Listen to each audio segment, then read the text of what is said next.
2023-24ನೇ ಸಾಲಿನ ಅಕ್ಷರದವ್ವ ಸಾವಿತ್ರಿಬಾಯಿ ಪುಲೆ ಪ್ರಶಸ್ತಿಯನ್ನ ವೀಣಾಶ್ರೀ ಶೈಕ್ಷಣಿಕ ಹಾಗೂ ಗ್ರಾಮೀಣಾಭಿವೃದ್ಧಿ ಸಂಸ್ಥೆ ಮತ್ತು ಸಿಂಧನೂರು ಗೆಳೆಯರ ಬಳಗದ ವತಿಯಿಂದ ಜಂಟಿಯಾಗಿ ನೀಡಲಾಗುತ್ತಿದೆ ಎಂದು ದ್ರಾಕ್ಷಾಯಿಣಿ ಪಾಟೀಲ್ ಹೇಳಿದರು.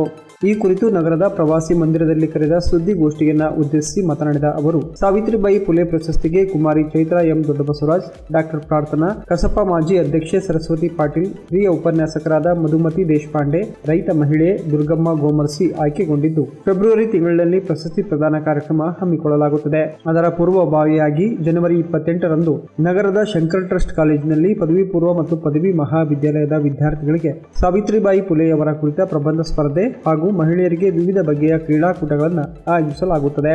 ಭಾಗವಹಿಸುವ ವಿದ್ಯಾರ್ಥಿಗಳು ಮತ್ತು ಮಹಿಳೆಯರು ನೋಂದಣಿ ಮಾಡಿಕೊಳ್ಳಬೇಕೆಂದು ಮನವಿ ಮಾಡಿದರು.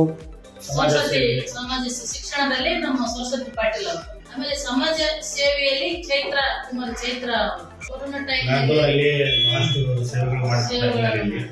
ಆಮೇಲೆ ಮಧುಮತಿ ದೇಶಪಾಂಡೆ ಅವರು ಶಿಕ್ಷಣದಲ್ಲಿ, ಆಮೇಲೆ ದುರ್ಗಮ್ಮ ಅಂತೇಳಿ ಬಹಳಷ್ಟು ರೈತರಿಗೆ ಕೆಲಸದಲ್ಲಿ ಬಹಳಷ್ಟು ತೊಡಗಿದ ಹಿನ್ನೆಲೆಯಲ್ಲಿ ಅವ್ರನ್ನ ಗುರುತಿಸಿ ಪ್ರಶಸ್ತಿಯನ್ನು ಕೊಟ್ಟಿದ್ದೇವೆ. ಇನ್ನೊಬ್ಬರದು ಹೆಸರು ಪ್ರಕಟವಾಗಿಲ್ಲ, ನಾಳೆ ಇಲ್ಲ ನಾಡದ ಆಯ್ಕೆ ಮಾಡ್ತೀವಿ. ಈ ಸಂದರ್ಭದಲ್ಲಿ ಜೆ ರಾಯಪ್ಪ ವಕೀಲರು, ಬಸನಗೌಡ ಮಾಲಿ ಪಾಟೀಲ್, ಸೈಯದ್ ಬಂದೆ ನವಾಜ್, ವಿಜಯಕುಮಾರ್, ವೆಂಕಟೇಶ್ ನಾಯಕ್ ಬೋತಲ್ ದಿನ್ನಿ, ವೀರೇಶ್ ಗಡ್ಡಿಮಾಳ್, ಪತ್ರಯ್ಯ ಸ್ವಾಮಿ ಹಿರೇಮಠ ಸೇರಿದಂತೆ ಅನೇಕರು ಇದ್ದರು.